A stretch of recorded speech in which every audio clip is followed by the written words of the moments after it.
So hey, it's Sam and you're watching it Sam।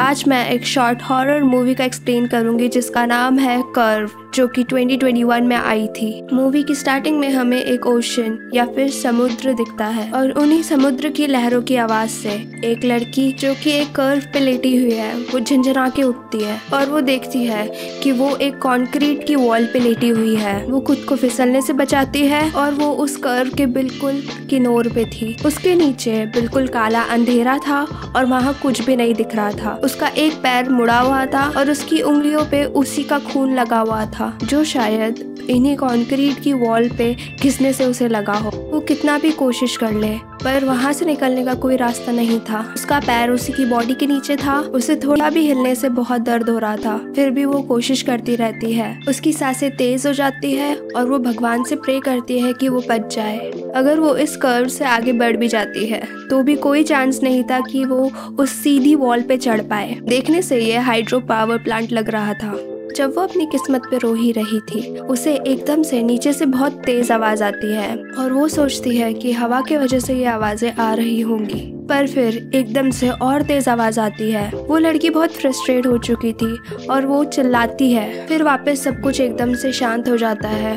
एक लौती चीज जो वो सुन सकती है वो है उसकी खुद की सांसें। उसे पता था कि अगर वो यहाँ पे रुकेगी तो भी उसे मरना है और अगर वो ऊपर जाने की कोशिश करेगी तो भी उसे मरना ही है। इसीलिए वो डिसाइड करती है कि वो रिस्क लेगी। वो खुद को शांत करने के लिए लंबी लंबी सांसें लेना स्टार्ट करती है। वो धीरे धीरे खुद को सीधा करने की कोशिश करती है पर इस हिलने की वजह से वो और नीचे धंसती जाती है और उसे ये समझ आ जाता है कि उसे ऐसे ही आगे बढ़ना पड़ेगा। वो पहले से भी और कमजोर हो चुकी है। अपने खून में भरी उंगलियों को वो अलग करती है जो खून सूखने की वजह से चिपक चुकी थी। फिर अपनी पकड़ बढ़ाने के लिए वो अपने हाथ को अपनी जैकेट से पोंछती है जिसमें उसे दर्द तो बहुत हो रहा था पर वो जानती थी कि यही उसका इकलौता जरिया है आगे बढ़ने का। वो धीरे धीरे आगे बढ़ती है पर थोड़ा ही आगे बढ़ने के बाद उसे बहुत दर्द हो रहा था और दर्द की वजह से उसके हाथ नम हो गए थे। वो वापस अपने हाथों को अपनी जैकेट से पोंछ के और फूंक मारती है ताकि वो सूख जाए। उसे एकदम से सामने वाली दीवार पे खून के निशान दिखते हैं जैसे इस दीवार पे होंगे।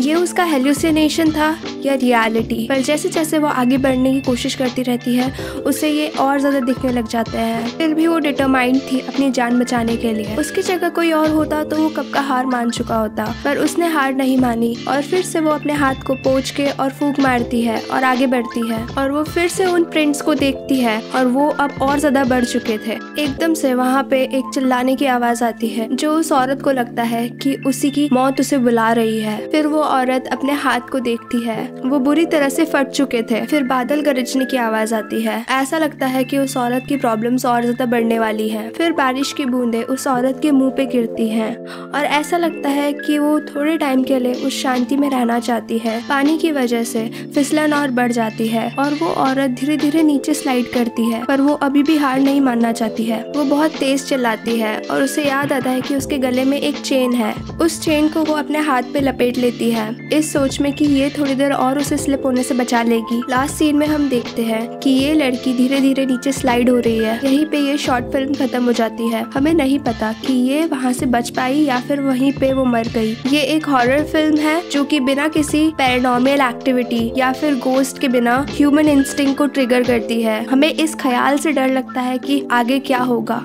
Hope you enjoyed this video. Like, share, subscribe. Thanks for watching.